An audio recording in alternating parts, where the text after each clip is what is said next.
Have you ever found yourself replaying an old memory in your mind?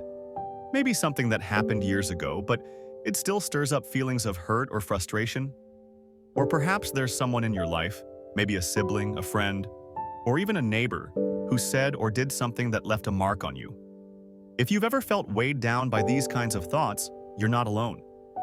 Many people in their 60s and beyond find themselves carrying around emotional baggage from the past. But here's the good news. There's a way to lighten that load, and it starts with forgiveness. Forgiveness might sound like a big, complicated word, but at its core, it's about letting go. It's about releasing the hold that past hurts have on you so you can live more freely and peacefully. And let me tell you, after 60, this becomes even more important. Why?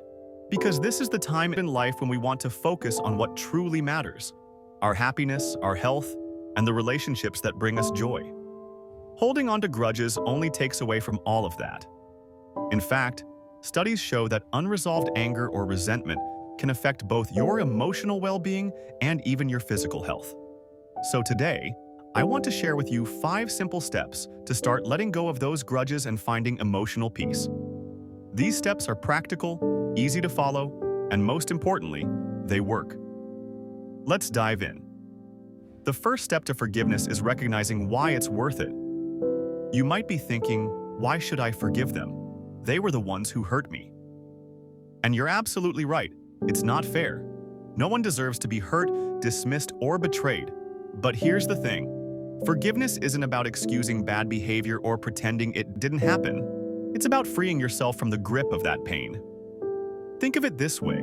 When you hold on to anger, it's like carrying around a heavy backpack filled with rocks.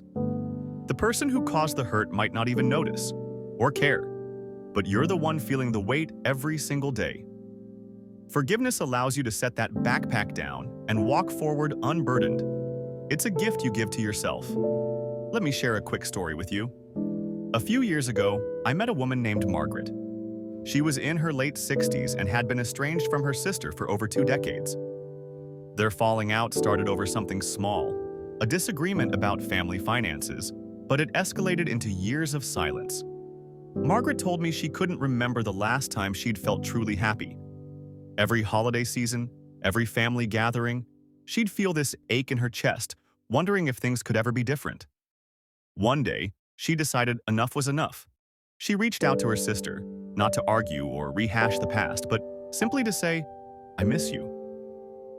That one act of vulnerability opened the door to healing. They didn't solve everything overnight, but Margaret told me it was the first time in years she felt lighter, freer. That's the power of forgiveness.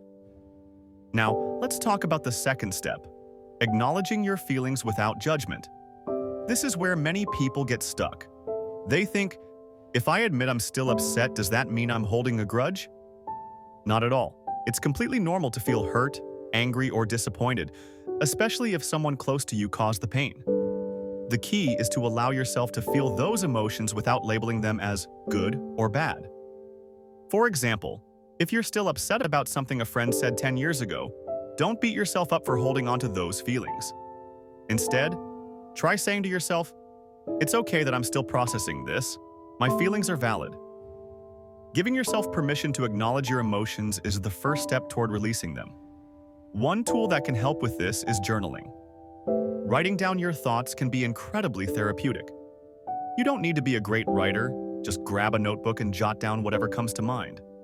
Maybe you'll write about the situation that upset you, how it made you feel, or what you wish had happened instead. There's no right or wrong way to do it. The act of putting your feelings into words helps you process them and gain clarity. Over time, you might even notice patterns in your thoughts or emotions that you hadn't realized before. Journaling gives you a safe space to explore your inner world without judgment. So far, we've talked about understanding the value of forgiveness and acknowledging your feelings. These are foundational steps because they prepare you to take action. But what happens when you're ready to move forward? How do you actually begin to forgive someone who may not deserve it, or who might not even apologize? That brings us to the next part of our conversation. Now that we've covered the importance of forgiveness and the role of self-awareness, let's talk about how to shift your perspective and start seeing the situation in a new light. The next step in the journey of forgiveness is all about shifting your perspective. This can feel like the hardest part because it requires you to look at the situation differently, maybe even in a way that feels uncomfortable at first. But trust me, this shift is where the magic happens. It's about moving from a place of blame and resentment to one of understanding and compassion. Now, I'm not saying you have to agree with what the other person did or pretend it was okay. What I am saying is that when you try to see things through their eyes, you open the door to letting go of some of that emotional weight. Let's think about why people hurt others. Often it's not because they're inherently bad or malicious. It's because they're struggling themselves. Maybe they were dealing with their own pain, insecurity, or fear. Perhaps they didn't know how to communicate effectively or handle conflict in a healthy way. I've seen this so many times in my own life and in the lives of others. A friend once shared a story about her father, who had been distant and critical throughout her childhood. For years, she carried resentment toward him, feeling like he never truly loved her. But as an adult, she learned that her father had grown up in a household where affection was rare and criticism was the norm. Suddenly, his behavior made more sense, not as an excuse, but as context. Understanding his struggles didn't erase her pain, but it softened her anger and allowed her to forgive him. When we take a step back and consider the bigger picture, it becomes easier to release some of the bitterness we've been holding on to. Of course, shifting your perspective doesn't happen overnight. It takes practice, patience, and sometimes even a little creativity. One exercise that can help is called the letter you'll never send. Here's how it works. Sit down with a pen and paper, or type it out if that's easier, and write a letter to the person who hurt you. Pour out everything you're feeling, your anger, your sadness, your disappointment. Be honest and raw. Then, once you've gotten it all out, write another letter, but this time, try to imagine what the other person might say in response. What challenges were they facing? How might their own pain have influenced their actions? You don't have to agree with their behavior to acknowledge that they're human, just like you. Writing these letters can be incredibly eye-opening. Even though you won't send them, the act of putting yourself in the other person's shoes helps you begin to let go of some of the resentment. Now, I want to pause here for a moment because I know some of you might be thinking, but what if they don't deserve my forgiveness? And you're absolutely right, they might not. Forgiveness isn't about giving someone a free pass or excusing harmful behavior. It's about freeing yourself from the hold that person has over your emotions. Think of it this way. When you refuse to forgive, you're essentially giving that person power over your happiness. Every time you replay the memory or dwell on the hurt, you're letting them occupy space in your mind and heart. Forgiveness is the act of taking that power back. It's saying, I'm done letting you control how I feel. This brings us to the fourth step, focusing on what you gain by letting go. Forgiveness isn't just about releasing the past. It's also about creating space for something better in your life. When you let go of grudges, you make room for peace, joy, and deeper connections with the people who matter most. I've seen this transformation firsthand in my own life and in the lives of others. Take Sarah, for example. She had spent years holding on to anger toward an old friend who had betrayed her trust. They hadn't spoken in over a decade, and Sarah assumed she'd never hear from her again.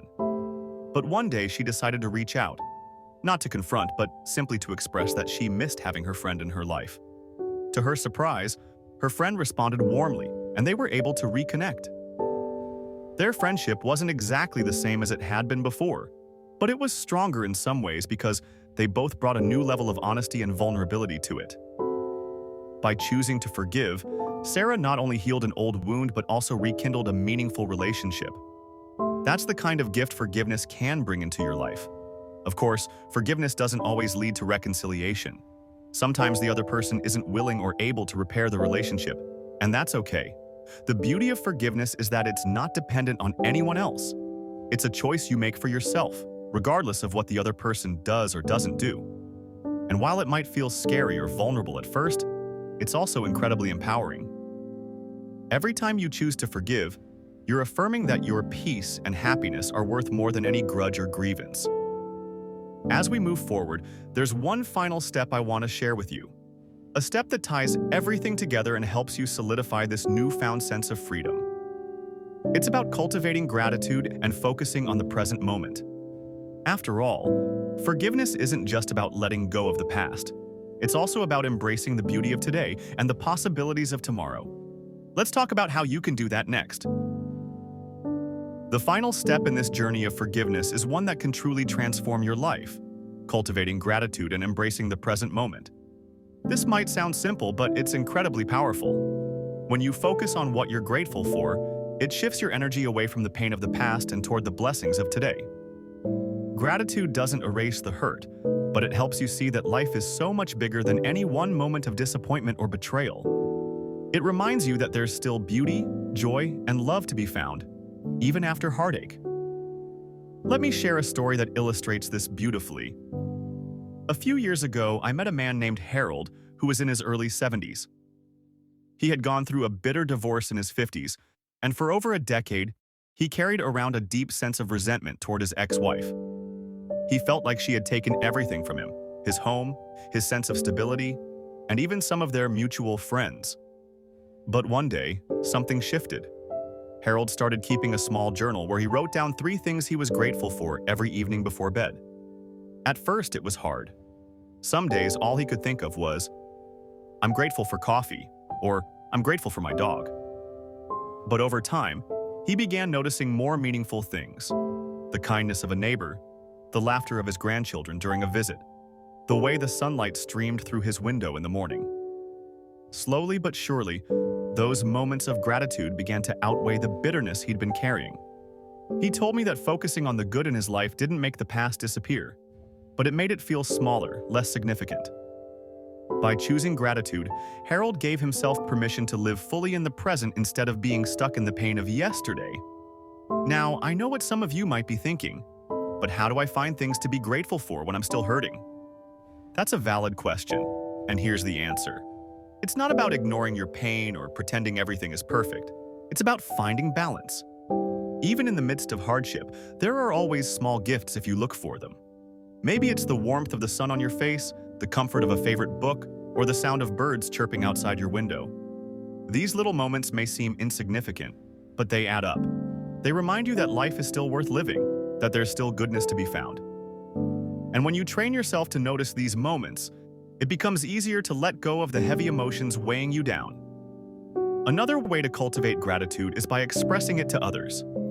Have you ever noticed how good it feels to tell someone you appreciate them? Whether it's thanking a friend for their support, telling a family member how much they mean to you, or simply smiling at a stranger who held the door open for you. Acts of gratitude create ripples of positivity. Not only do they brighten someone else's day, but they also reinforce your own sense of connection and purpose.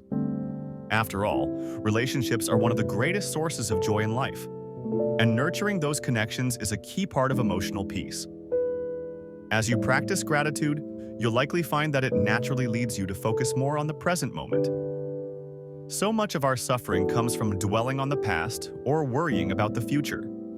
But when you bring your attention to right now, to the sights, sounds, and sensations of this exact moment, you give yourself a break from all that mental clutter. Mindfulness practices like deep breathing or meditation can help with this. You don't need to spend hours meditating. Even just 5 minutes a day can make a difference. Sit quietly, close your eyes if you'd like, and focus on your breath. Notice how it feels as you inhale and exhale. If your mind starts to wander, and it will, that's completely normal, gently bring your attention back to your breathing.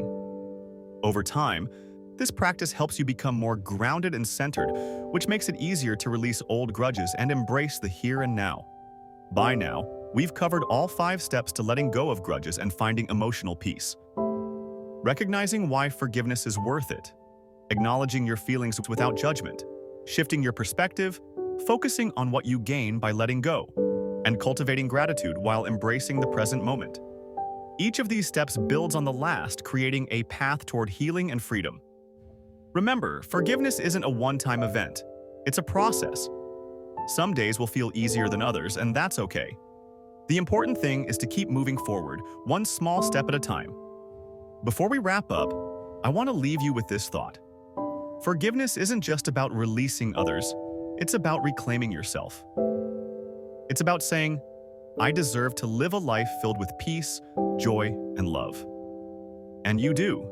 No matter what you've been through, no matter how long you've carried these burdens, it's never too late to let them go. You have the power to choose happiness, to rewrite your story, and to create a future that feels lighter and brighter. If anything I've shared today resonates with you, I'd love to hear about it. Leave a comment below and tell me your thoughts or experiences with forgiveness. Did any of these steps stand out to you? Are there challenges you're facing that you'd like to talk about? Sharing your story might inspire someone else who's on a similar journey. And if you found this video helpful, please give it a thumbs up and consider subscribing to the channel. We're building a community here, a place where we can support each other in living our best lives at every age. Thank you for spending this time with me today. Remember, forgiveness is a gift you give yourself, and it's one that keeps on giving. Here's to finding peace, embracing joy, and living fully in the moment, because you deserve nothing less. Take care, and I'll see you in the next video.